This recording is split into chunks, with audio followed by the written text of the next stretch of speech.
Well, Carlin, thanks for having me on, and thanks for letting me pick your brain a little bit. One of Thank the you for things that, being willing to do this, Arno. I really of course, appreciate you being here and helping me express what I'm all about too. It's a neat dynamic to have somebody who's so good at interviewing people. well, thanks. I just ask a lot of questions. That's all. I try to be curious, you know? That is one of Well, your values, isn't it? it is. Yes, absolutely. Well, thanks. One of the things that I love about the things you create, whether it's the OT Rising Together Facebook group, your Activate Vitality program, and even when you asked me to be on this podcast, is the kind of the mission and values that you communicate well. I feel like through kind of whatever you do, and it comes across really authentic, which I love, and I feel that's a kind of a hard thing to do, especially I think when you're same time promoting products and services, and it's so important, and I think it can really push people away or become unauthentic really easily. So I wanted to kind of pick your brain a little bit about mission and values, and those types of things. Is that okay? Absolutely. Well, great. So how important would you say for OTs, and OT entrepreneurs, how important is it to have a clear mission statement? And how would you maybe define that for somebody who's maybe just starting that process of finding a mission statement, or maybe somebody who needs to reevaluate their mission statement? So I think that one of the things I find tricky as an OT and a business owner and a human and all of the things is that we as OTs always look at the whole person and all their roles as a package, right? So I think this is good, right? It's our frame of reference. It's what we care about. People in context in all of their occupations, all of their roles, all of their engaging in all of their values. And I think that if we as individuals can be aligning our own values with how we're showing up in all of our roles, then it kind of becomes almost impossible not to be authentic. And so there's like I was thinking, when I was thinking, you sent me the questions in advance, which I really appreciate. And I was kind of thinking, oh, is this about a personal mission statement, or is this about a business mission statement? And when I looked closer, well, for me, the two are so intertwined that I can't separate them. And that's kind of the secret sauce. Like once you figure out that, like, I feel like I had a giant aha moment the other day where it was just like, oh, so I just have to be me. Hmm. And that's it. Like then just the rest becomes more fluid because you just kind of center in, well, who am I and how do I want to show up? What's important in me showing up in relationships, in work, in marketing, in business, in leisure activities. Those kind of come back to your own values, which inform your mission statement. I think a mission can be more like, well, what's that outcome? What am I working toward? What do I want to accomplish in a particular thing? So for my business, I really want to empower other OTs to live fully, to show up authentically, to have that ability to be brave, and I'll get more into that a little bit later. But that's all informed by my values, which are my values, whether I'm being mom or Carlin the OT, Carlin the potter, Carlin the entrepreneur, Carlin the coach. Those values kind of go through all of it. So I think I didn't even answer your question, which was how important it is for OTs to do this. And I feel like it's an evolution of knowing yourself that as you set out, you might not fully understand who you are and how you want to show up, but start with something. Like start with a clear aim and allow room for that to change as you figure it out. I love that you differentiate that, because I think it's easy for us to think about maybe our organization that we're running or a particular project and create a mission for that, but really to take a step back and kind of really take the time to identify what's my personal mission.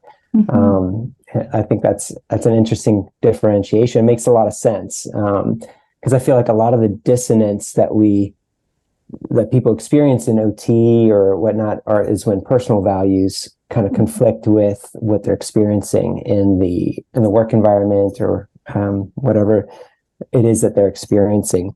And that can be that can be really traumatic. Like when you think of those extremes, whereas like moral injury, which I think a lot of healthcare professionals experienced in frontline settings where they couldn't provide the service or the adequate care that was required because the resources weren't there, because the staffing wasn't there, because the precautions in place and that sort of thing, right? And that's an extreme version, but we need to be working in alignment. And yeah, maybe all of our personal convictions might not fully align with an organization that is our employer.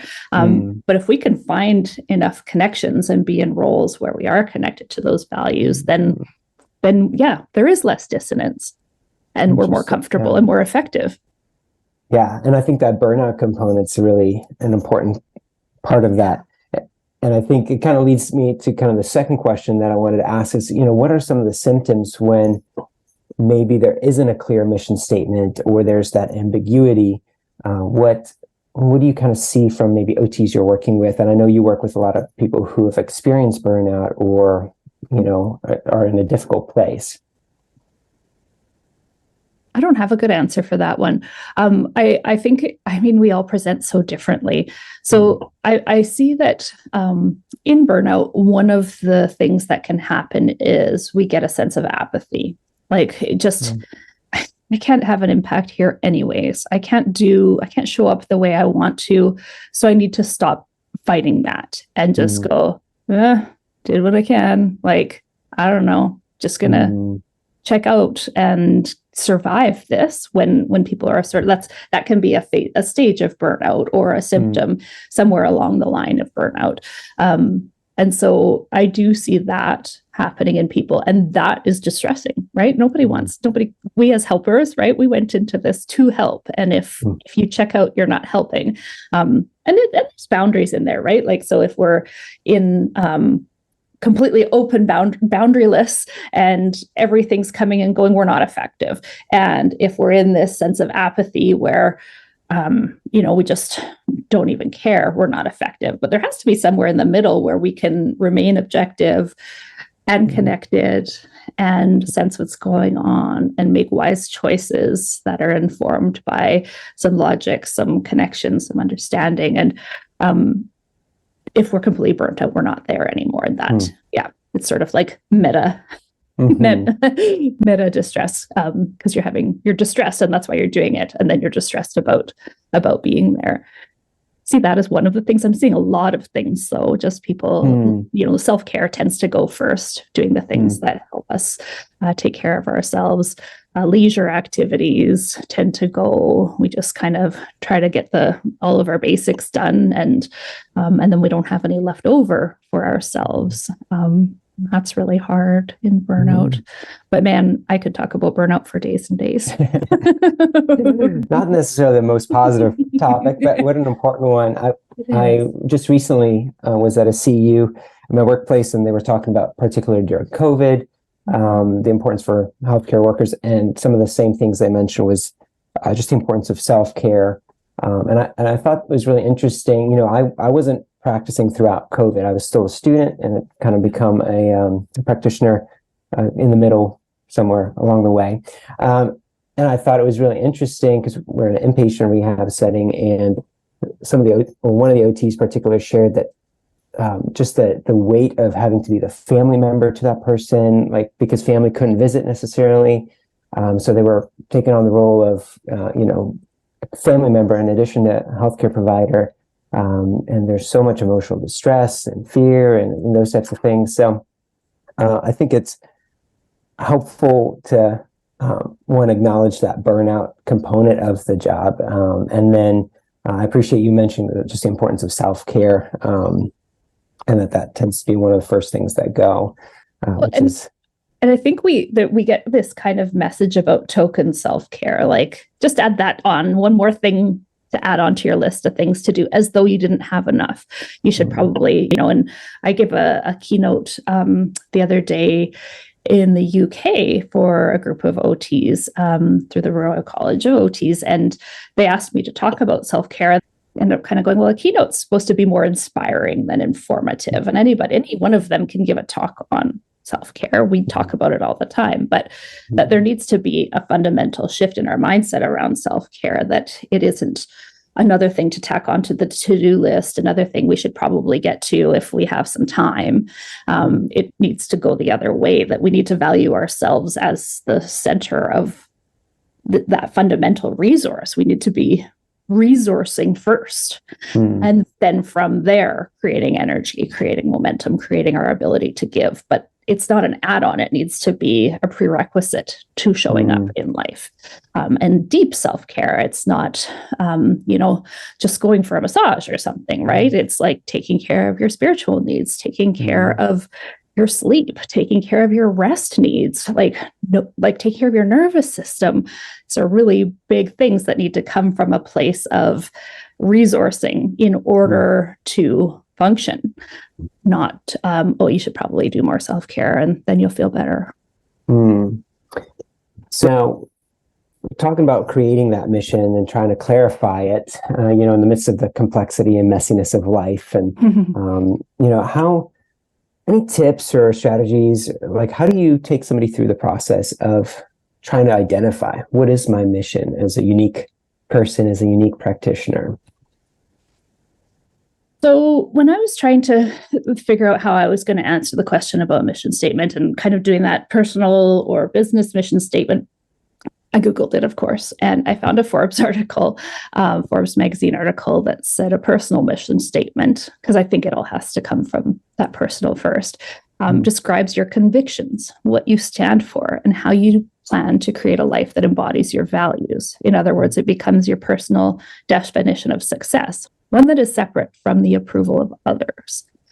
And so it's about you and how you define success. And ultimately, that's showing up aligned with your values. And the short answer is, well, we have to figure out our values first. And from that place of our values, we can then inform the flavor of our mission. So our mission, if it's for me to elevate other OTs, then that needs to be informed by a set of values. And so then stepping back and figure out, well, what are my values that inform that? That gives you the clarity of why you're doing this, and from a grounded place, what that's grounded in. It needs to be grounded in your values. So I hope people figure out their values first, and then that informs the mission statement.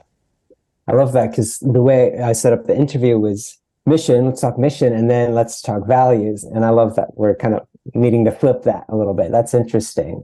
That's really cool. Makes sense.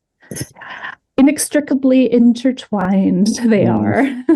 That's true. I guess they could probably inform each other a little bit, Exactly.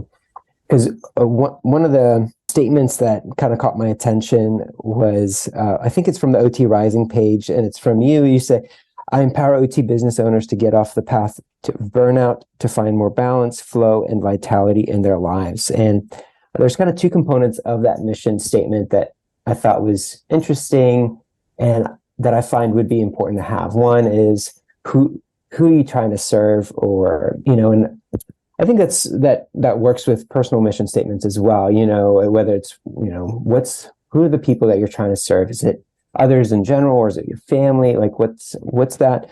And then the second component of that is, what do you hope to accomplish? So for you make it clear that, for that page that it's for OT business owners that seem to be burnt out, that's kind of your target demographic who you want to serve. And then what you want to accomplish is more balance, more flow, more vitality. And I think that clarity is important. And so I can see how maybe you can start sometimes a mission, sometimes at values, and just kind of have to keep digging through and until they meet. I don't know. Would you say that's kind of how the process goes for yourself, or? Yeah, it's messy. So as you're talking about, I'm thinking about different parts of my journey where some of those things were different, but they were all fundamentally rooted in my values. And so in business and marketing, like, it's really not my mission in life to only help OTs, right? I didn't go into OT to help OTs. I like helping people, but it's a business thing that you need to be really specific and clear. Because if you're speaking to everyone, you're speaking to no one. So if I was the person who just wanted everybody to live a better life, people are like, okay, yeah, like, great. So don't we all? Like, what makes you so special, sort of thing. And so and I've only, like, actually avoided talking about burnout in the beginning when I was creating Activate Vitality, because to differentiate my OT and my coaching work, I wanted to really not make my coaching work diagnosis connected. And burnout can be used as more of a descriptor, like anxiety. And anxiety can also be a diagnosis, generalized anxiety disorder. We can find these things, right, in the DSM or in ICD codes and things like that. So burnout does have some clinical connection, and so I needed to differentiate, because from a regulatory perspective, I'm registered to be an OT to clients only in the province where I am regulated. Well, now there's some interprovincial within Canada, but so one of the lines I chose to draw in the sand, because there weren't any clear lines from a regulatory perspective, was that I wasn't going to make it diagnosis specific. And then I thought, no, like, burnout as a descriptor, like, I'm not like, if it's clinical, like severe, like burnout syndrome, no, I'm not the one for you. But burnout, we're all experiencing some degree of feeling burnt out. Most of us, if we've been living through a pandemic, doing whatever we've been trying to do, and the world keeps changing, that's exhausting. And so it's kind of become one of the themes I've talked about. So I guess this is where we differentiate mission from values, because I really want everybody to live life fully and have that ability to take care of themselves and be grounded in their values and showing up authentically and not killing themselves to do so. I want to empower everybody to do that. But as my business evolved, it became clearer and clearer that OTs were struggling to show up for themselves. They were just under-resourced, exhausted, and just giving it all away. And the pandemic magnified that.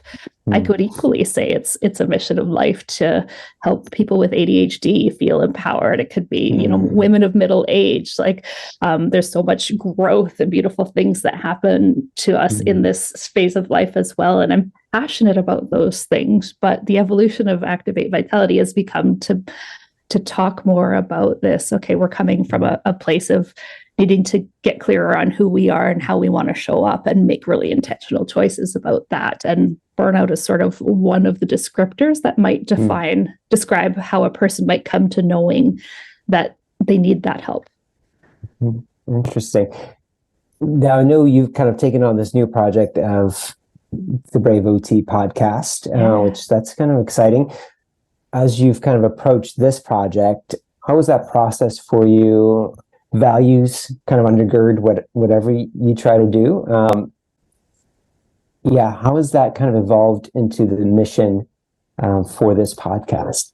Well, first off, I really love being on podcasts. I feel like that just having great conversations with other people who want to dig into the nitty gritty, and OTs, we speak a certain language and we come with a certain set of frameworks that cause us to think the same, but then we can discuss the nitty gritty in between and have really deep, juicy conversations. So I love that. I can't do that in a webinar or, a solo presentation as effectively as in conversation. So I found that I loved being on your YouTube channel, the OT Minute, and having a conversation about ACT, acceptance and commitment therapy.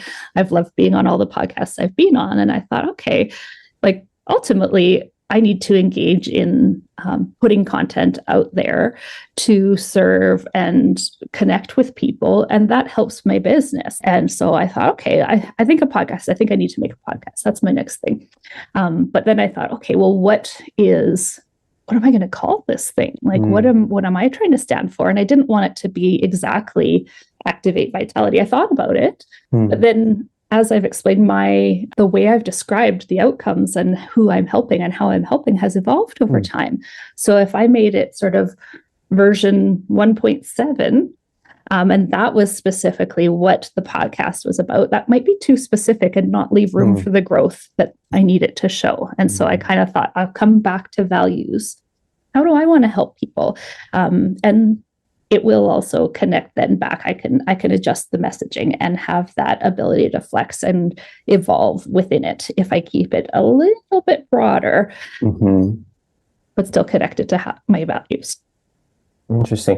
One of the things that your story kind of reminded me of is kind of the idea that if we have a clearly defined mission, it seems that we might be able to recognize opportunities a little easier. So if we know our values, we know generally the mission that we want to accomplish. So it seems like you kind of took part in some podcasts and then started to see the opportunity that lined up with your mission. Would you say that's kind of how part of that process worked? I'd love to say it was as intentional as that. But if I like dig in and really analyze what happened, that's what happened. But it might not have been as overt. It might sort of been like, oh, I really like podcasts. I really like listening to podcasts. Always when I'm listening to podcasts, I want to jump into the conversation. I'm like, why can't you hear me? I have something to contribute to this conversation. And then I like being on podcasts. Well, what's that all about? Like I didn't, and in my business, I need to connect with people and really show who I am and be authentic. And when I look at the values I write down in my planner every week that kind of inform my choices in a week, my choices in activities, my choices in how I'm showing up or what needs to be prioritized, authentic connection goes on the page every single week. And so authentic connection can happen better in conversation than in presenting out there to the masses without anybody in front of me. So it's sort of more in almost like an activity analysis that I get to going, oh, that's why it works. Okay, I need to do more of that. Well, I think as OTs, it's interesting because we, you mentioned looking back at things that you seem to have enjoyed, things that you participate in. And I think as OTs, we look at habits, we look at roles and routines. And if we have it written down or if we track it, it seems like that could be a good resource to potentially start to dig into both values and then mission as well. Is why am I enjoying these things? Why can't I get this thing off my mind because I'm passionate about it? So, any tips maybe from an OT perspective, how can we help ourselves or even maybe our clients who seem like they're missing something? How can we use our OT skills, our frame of reference to help ourselves and others? This is going to sound like a shameless plug, but this is how I do it. So I use my planner. So I've got the Activate Vitality Personal Development Planner. And that came from a process where I started practicing in a way where I loved passion planners. I probably have bought 70 passion planners because I would buy them for my clients and that sort of things. And I noticed that as I'm kind of recording, like I still have a digital planner, always have, and but that's for my appointments where I need to be, when, what time, who's expecting me. These need to happen at specific times. But I use my planner more to go, okay, well, how do I want to be living my life this week? What needs to be happening? And also reflecting on, wow, I was exhausted this week. I went into the weekend miserable. I was irritable. What was going on? And that's a process of sort of combining journaling and reflection with planning. And so looking at filling out like, big smiley faces and stickers where, wow, I felt lit up when I did that. And, oh, I feel exhausted every Wednesday. Why do I feel exhausted every Wednesday? Oh, well, look at all the things I'm doing every Wednesday. What can I do to make that better? What can I do to feel more connected to myself, feel more connected to my values, feel more connected to the people I care about, and less exhausted? And so I've always done that myself with planners and with my mental health clients as planners, and then with planners. And then I came to build the Activate Vitality Planner with information on how to come to that. So when you notice that you've got big hearts and smiley faces and highlights on certain types of things, we'll start to look back over the last couple of months and go, oh, every time I am doing something creative or something outdoors in nature or something that's very deeply authentically connecting, like those are some of my big ones, I feel fantastic. I feel flow. I find energy that I didn't think was there because of those things. Those inform my values. And then those values inform my choices, occupational choices, intentional choices, how I'm, do I need to get out into nature every single week in order to feel better, to feel more alive, to find vitality? Yes. And that becomes clear from reflecting. We don't see that in our digital calendar. And so I really like a planner for that. And so that's a lot of what Activate Vitality is about too, helping people kind of go, I'm depleted. I'm the opposite of feeling vital. So the planner and the program, they go together, but you can buy the planner on Amazon and I'll link it in the comments. And I think that's a really help. It seems like there's really no way around it, but to stop and be reflective. As much as we wish there was like an easy button for finding our mission. So, because I would say similarly to me,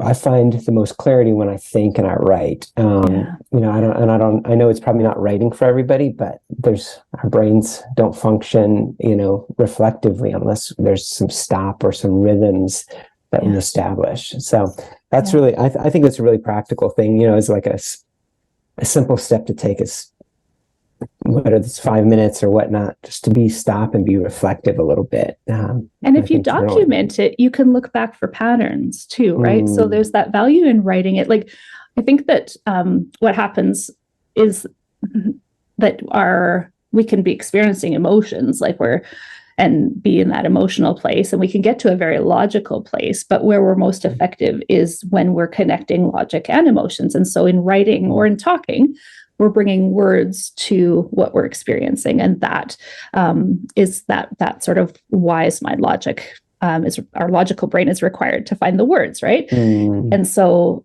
writing is a beautiful way of doing that. And conversing is nice, but then we don't have a record to look back on when we're sort of feeling like, oh my gosh, it's terrible. It's always been terrible. I'm exhausted. I think I've been exhausted for a year.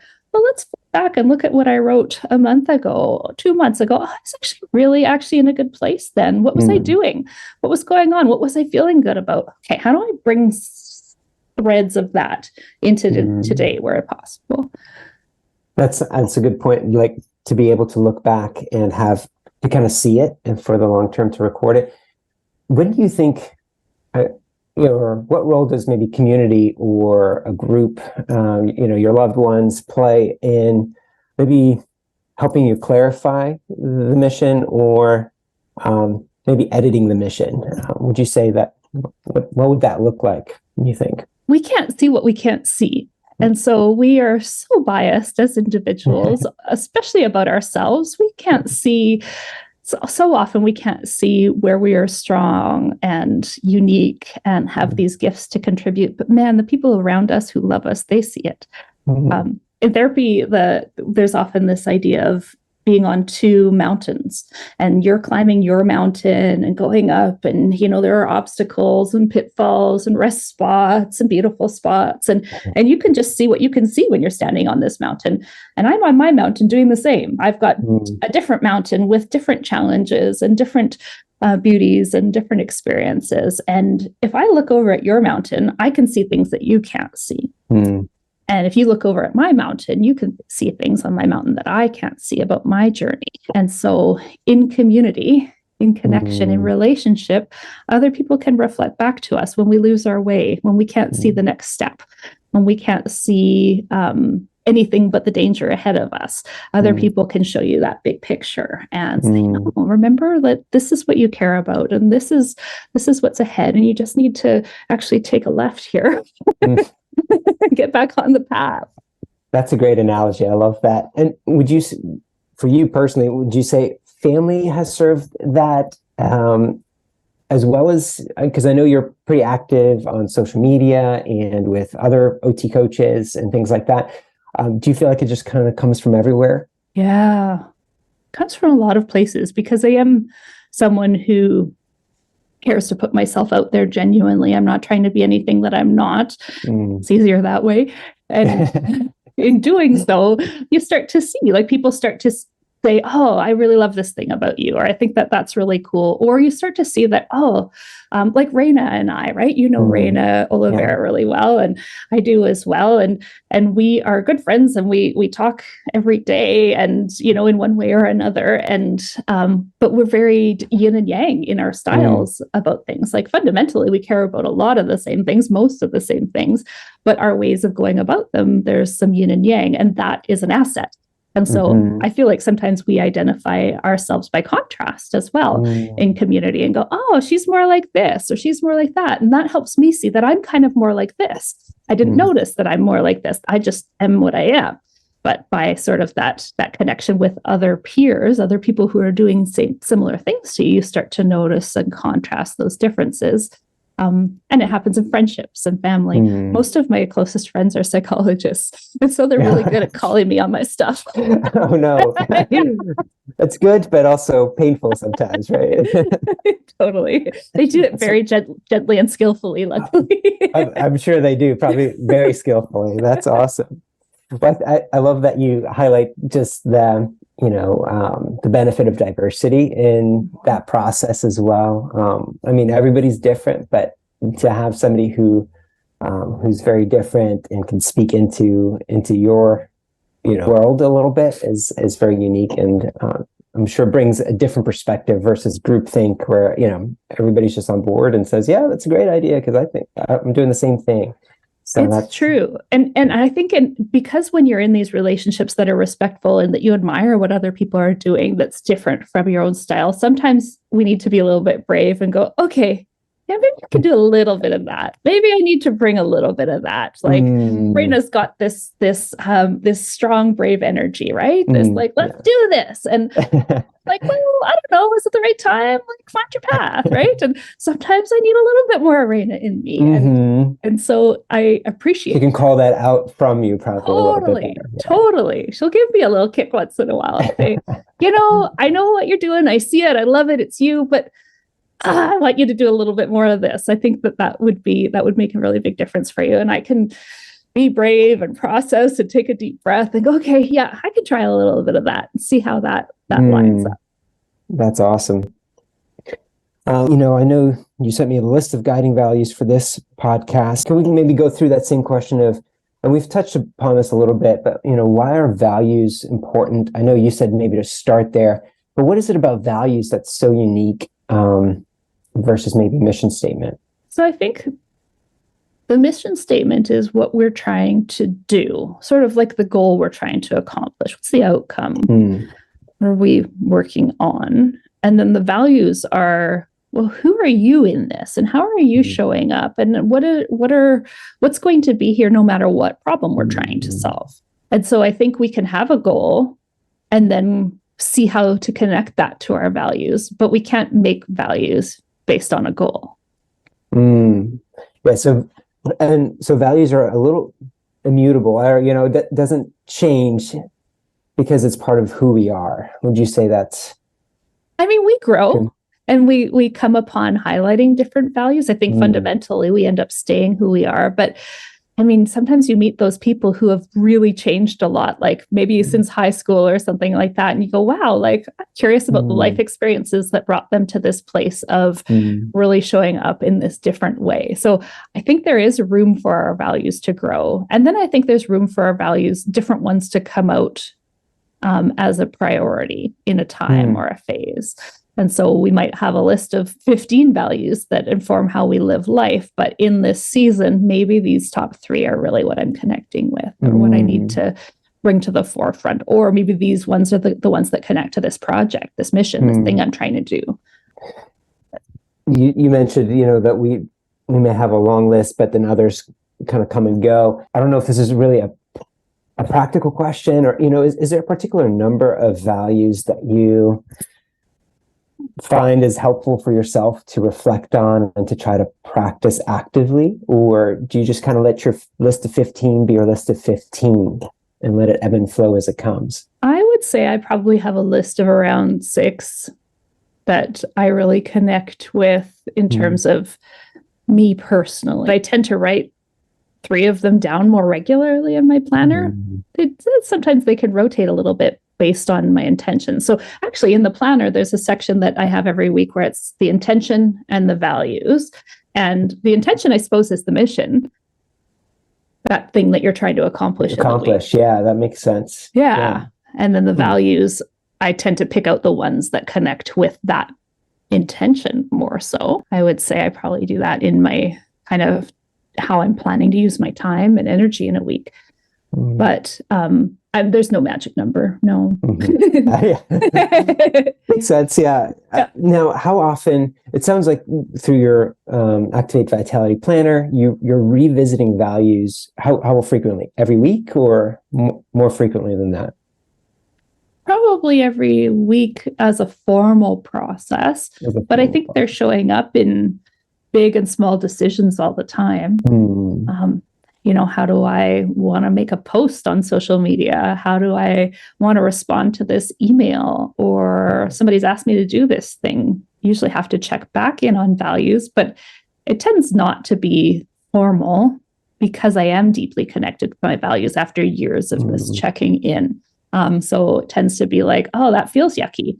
Why does that feel yucky? I can make it more like this. That would feel better. Well, what is it? If I were to analyze it, it's probably that I shifted it to connect more to my values. Interesting. I think that's the big challenge that I find personally is how do I stay connected to deeply connected. I love that you said that, to the values. So, I've worked in a lot of organizations where mission drift is just the natural, and a lot of that, you can do value drift too. We just drift from these things unless there is some type of rhythm where we reevaluate it. And so, I think frequency of revisiting, realigning to those values is important.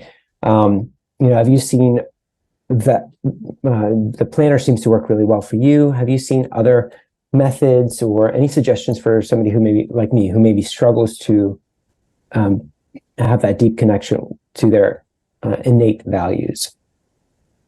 I know for me, and this might relate more to my ADHD, but I think humans, we habituate, right? And so something like if you've got it on the wall, it becomes part of the background after a while. I was talking to one of the technicians at the pottery studio I go to, and we're talking about a particular glaze, and I said, "Oh, it's is that one going away?" And she said, "Oh, we're having all these problems with it. That's why we have this warning on the wall." And I thought, I've never read the warning on the wall. Like, is it just like it's just become part of the background noise, right? And so I find I need some novelty to change things up a little bit from time to time.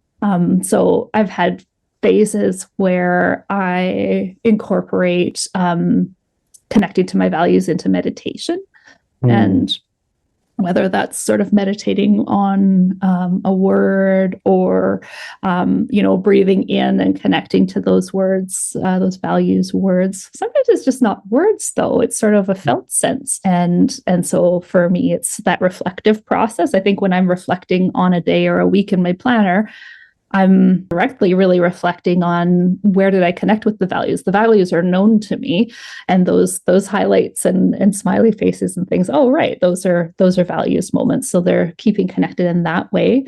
Some people might like a mantra or having it on their on their phone screen or their screensaver or something like that. Some people have. I know there are apps that will even pop up to remind you to connect with a value, which can be really interesting. I'm not a big fan of affirmations, but I think if an affirmation is more of a reminder to connect with your values, that you are this value and you just need to be reminded of it, that could be really powerful. I think where affirmations, the research on affirmations is that if it's not actually what you believe, it highlights the gap between where you are and where you'd like to be. But a value is who you are. You've already determined it's who you are. So if you have sort of a mantra or an affirmation that reminds you that you are this thing that you are already really clear on, you truly, genuinely are, that could be a nice reminder. Tattoos, people have them on tattoos all the time. If you think about word tattoos.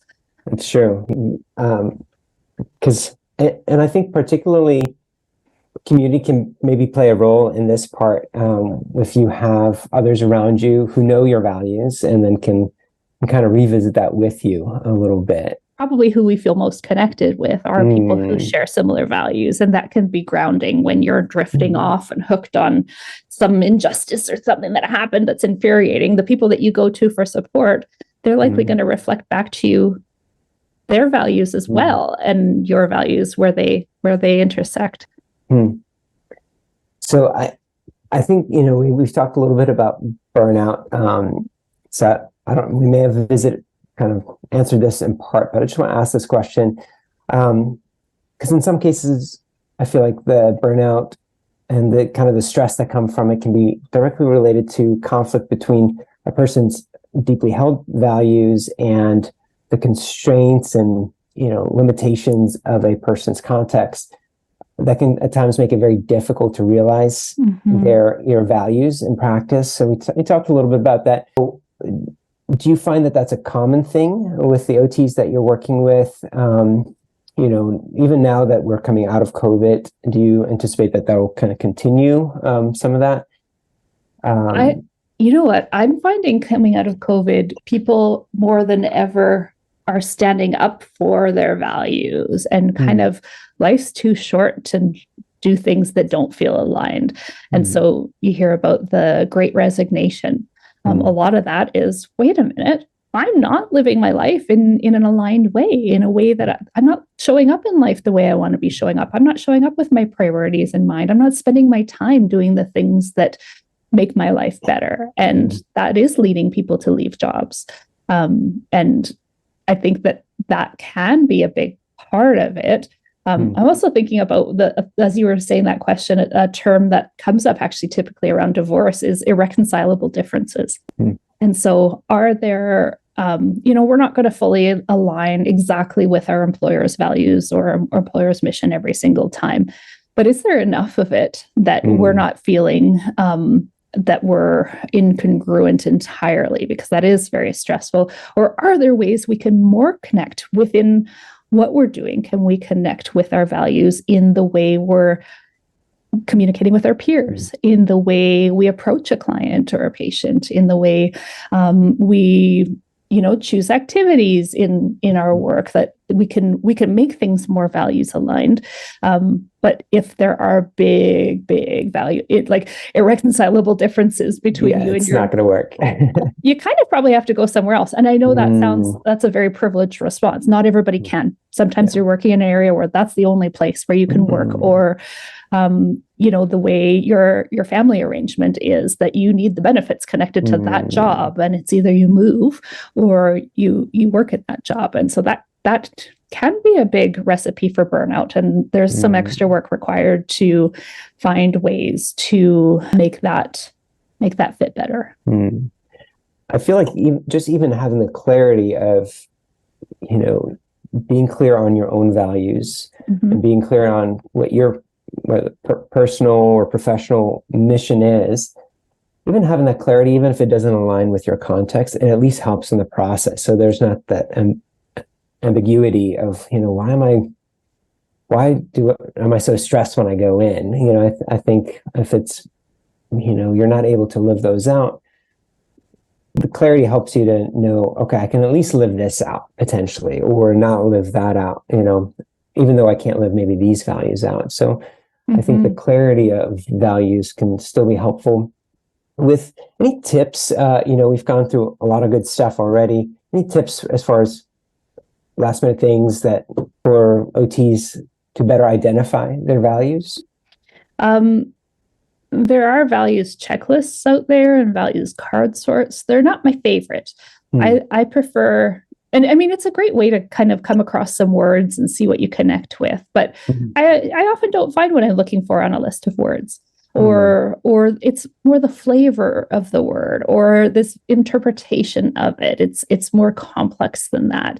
And so I like the process of reflection, journaling, the planner, sort of being able to notice as you're living life, what are those things that really highlight, that light you up, that where you just feel like you are in the place you're meant to be, doing the thing you're meant to do? What are the factors that are contributing to that? And I feel like that we kind of wade into that through becoming more curious and more building that better self-awareness and noticing patterns over lifetime, as well as, like, it's hard to defend when you're 25, for instance, right? Like that you might not, where I was at in my early 20s is very different than where I'm at now. There are some fundamental things that came through, but I didn't know myself very well then. And I know myself a lot better at 45, 6. I'm going to be 47 soon, actually. So there's that kind of in process, like in progress. But one of my favorite values exercises that comes from ACT, acceptance and commitment therapy, is it's called the sweet spot exercise.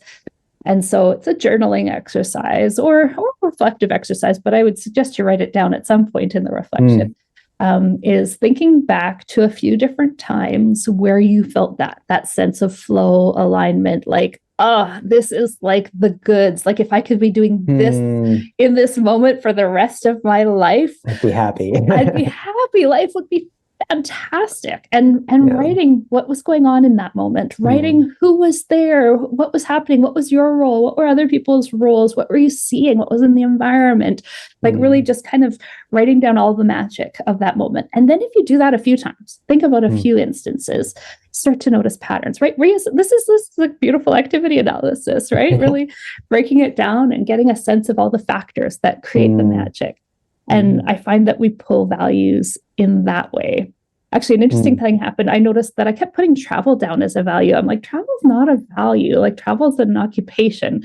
And what is it? And what I was trying to communicate with travel was that sense of openness and adventure and flexibility and connecting and curiosity and having new experiences as a person who's not striving to change them, but as a person who wants to show up as a guest and experience them and feel that excitement of a new culture, new language, new food, new land, like new scenes, new experiences, new activities. And that's what travel is for me. And so I continue to write travel down as a value. And interestingly, in Brené Brown's book, Dare to Lead, travel's listed as a value. I was like, oh, look at that. Interesting. But I love that you point out the fact that our occupations are grounded in values, especially the ones that are meaningful, not just necessary, right? Yeah. The things that we're drawn to. So that's an interesting point, and kind of a good way, do our top down and kind of work from occupation and can even work our way back to, okay, so why do we do the occupations that we do? Why do we enjoy these things? That's a great other way to look at it. So I know this is the new project that you've gone through, and you sent me the values that kind of underline this project, including values alignment, unhustling, authenticity and transparency, embracing growth, self-compassion, balance, conscious rebellion. I love that one, by the way. Optimism without toxic positivity. And I know we've talked a little bit about toxic positivity and when you came onto the OT Minute. And the abundance mindset. And then you've got curiosity, creativity, humor, and playfulness. So I love all of those. And it seems like these have developed over a long time. It's not like you just sat down one day and came up with these. So can you maybe walk through a couple of those, or as many as you want, and how you develop those values? And then how do you hope or foresee them influencing this podcast? So I am planning to do a series, actually, where I have a series of short episodes that explains each value. I'm thinking that might be a good thing to do. Good content map as well to fill in. But where I came to this, I had been sitting on this podcast idea for a few months and not acting on it. And when I would check in on why I wasn't acting on it, it was because I wasn't clear what it was going to stand for. Like, I wasn't clear They say similar to building a business or a program, you should be really specific about who your target audience is, what they're struggling with, why they need to show up and listen to you. And so at the time where I wanted to start the podcast, I was focusing more on women in midlife in my marketing, like just this stage of development where we're figuring ourselves out in a sort of a middlescence, like that, an adolescence that happens around perimenopause, where we're like, wait a minute, I've been doing everything for everybody else for a whole lifetime. Yeah. What do I want? And it's a beautiful transformation. And so I was talking more about that. And so I was going to name my podcast like something about the midlife remix. Actually, I created a Facebook group about it, and then realized that, okay, if the podcast needs to lead people to my Activate Vitality program, and that messaging wasn't actually leading to more people joining the program, it's a theme that comes up in the program all the time, as does perimenopause and ADHD and burnout and finding more alignment, setting boundaries. Like I could talk about a lot of different sides of what we do inside the program in the content I'm putting out. But anyways, I was going round and round and round and lost and shifting my messaging in my business and in my marketing. What's actually happening in the program has always stayed the same. I decided to sit down and go, okay, what do I want this podcast to stand for? And I made a list of values that I was like, these are how I show up in my work. These are how I show up in my life. These are things that inform who I am. And what is, like, if I'm kind of stripping it back, less about transformation, like we do in marketing messaging, and more about having this set of kind of steady, Freddy, consistent values where we can evolve the messaging over time and the types of themes. The Brave OT seems to be consistent. There's that conscious rebellion. That's the juiciest one in there, right? It's a great one. It pops every time I read it. Totally. And so that, I think, kind of comes back to from a place of connecting with our values, slowing down and paying attention, dropping this kind of hustle, because the hustle is about other people, not about ourselves. Being authentic, that growth mindset, that embracing that sense of, well, let's try it and we'll learn and we'll evolve, leaving room to wiggle, right? That's brave. Being able to find balance in what we're doing, find occupational balance, find balance in lots of different ways, not work-life balance, but embrace seasons and change and that sort of thing, and show up with this sense of optimism and without being overly toxically positive. Like, it's all of this is evidence-based stuff too. And so that helps. So it'll be timeless as well, which is great. Exactly. And so really this kind of describes the tone of how I've worked in my program, how I've worked in my life, how I parent, how I show up in relationships. And that then led to, okay, I think this is the Brave OT podcast. And this is what I stand for. Then I ran with it. And so I was like, right, okay, I know how to do this. That's awesome. Because I do this. Yeah. It's just a matter of getting to talk it out with others. That's awesome. I'm excited to see how this podcast will kind of continue to live these out, because I read these and I get pumped. So, and I'm sure any OT would as well. So that's awesome. And I know today we talked a little bit about values. And so that's a great starting point, I think, being able to align our lives with values and to kind of establish a direction, what outcomes we want, just to get that clarity. Now, last thing, I just wanted to talk resources real quick. I'm a big resource guy myself. I love to kind of have places where I can dig a little bit deeper. So any particular resource that you think is helpful for when trying to dig into values and mission? I know you mentioned the Activate Vitality Planner. That sounds like a really great hands-on way to walk through that. So you can go over that, or anything else that you have found helpful? There are so many great books, and I know books aren't necessarily the way everybody wants to explore those things, but I feel like sometimes just listening to different ways of getting there can be really helpful. And then I hesitate to give people like, oh, here's my top favorite 5 books on the topic, because then sends people down a rabbit hole of to-dos, and is that how they want to connect, right? I have a Facebook group, and it's OTs Rising Together, Banish Burnout, and Find Your Mojo. And so I include themes in there. People are welcome to come join me in the Facebook group. And as I read articles or as I find other things that kind of connect with that sense of how do we show up, how do we rise and have these good lives professionally, personally, I try to share extra resources in there. I'll be sharing lots of resources in the podcast. But I would say, if I were to think of my favorite resources connected to this, it's a lot of the acceptance and commitment therapy learning I've done.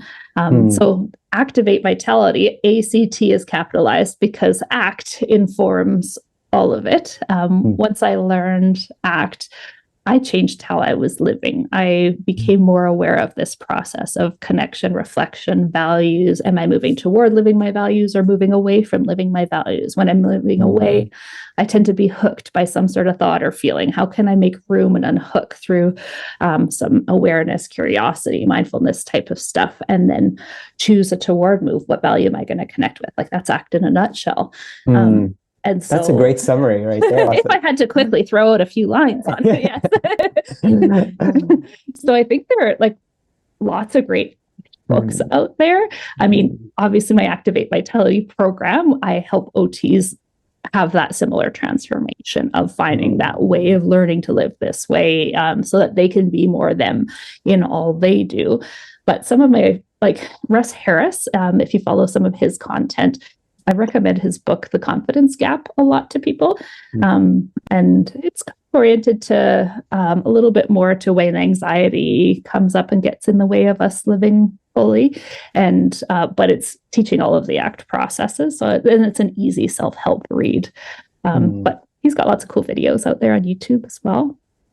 That's awesome. That's a great resource. What came to mind as we were talking and just where you began were values and mission really needs to come from self-awareness and spending some time digging through that. I think something that's helped me in the process has been the Myers-Briggs, just kind of understanding my personality, and that has some great information as far as what drives you, why you think the way you do. So that I think, reflecting back, that's been a helpful tool in my own journey. And kind of trying to identify values. And then the Strength Finders as well, which is a book. And again, this is more about getting to know yourself. And then I think from that, the values kind of spring forth a little bit easier. I think so. I did the Strengths Finder assessment with a person in my circles here, and it's interesting to look at. My values show up in there, and then there's also my skills and strengths and weaknesses, right, too. And so it's interesting when you combine those things, because they're different flavors of who you are and what makes you effective. Where do you need other people to support you? Where I have no purple in the Strengths Finder. There's this whole purple section that's basically executive functioning. I have almost none. Oh no! That's right. You must be strong in a lot of other areas. I am, and a lot of those are around connection and that sort of thing, right? And creativity, awesome. and those things do inform my values, because they're my chicken or egg. I don't know, but yeah. I was just reading something today where millennials, breaking it down more by population group, that millennials tend to be driven by values, if it's not meaningful, they're motivated by meaningfulness. And so I think it's going to be an important thing as OTs to even think about as we're working with a particular population, what we really want to dig into that value component. I know for me, sometimes, in a hospital setting, I skip the values and beliefs section. But aren't you a millennial? I am. I know. I'm just trying to keep up, but I relate to that. And I think that as we see younger people in hospitals or in our practices, or, again, I'm sure if somebody's working with pediatrics already, they see that a lot more. So it'll be interesting how it continues to be an important thing as an OT to really dig into values. I think it's so cool. I love that you brought up the generational thing, because I think that a lot of the transformation I'm seeing in the Gen Xers that I help is that shift more toward being a little bit more millennial around values. Yeah, because I think that's something the millennials have done well. Yeah, and it's funny because I feel like in social media now there's a lot more cross connect between generations a little bit, and so you're getting a little lead in a good way.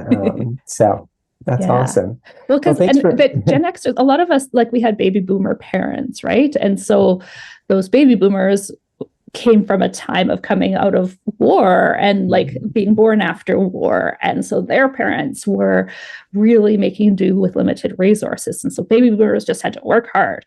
And then Gen Xers had to just figure it out. And then there's like a softening that happens in a beautiful way, I think, that whereas the millennials are like kind of from this place of, okay, it's less connected to trauma and like really scarce times and more about quality and what's good and how can we make things better. And so I think Gen X is kind of in the middle of that transition in a way.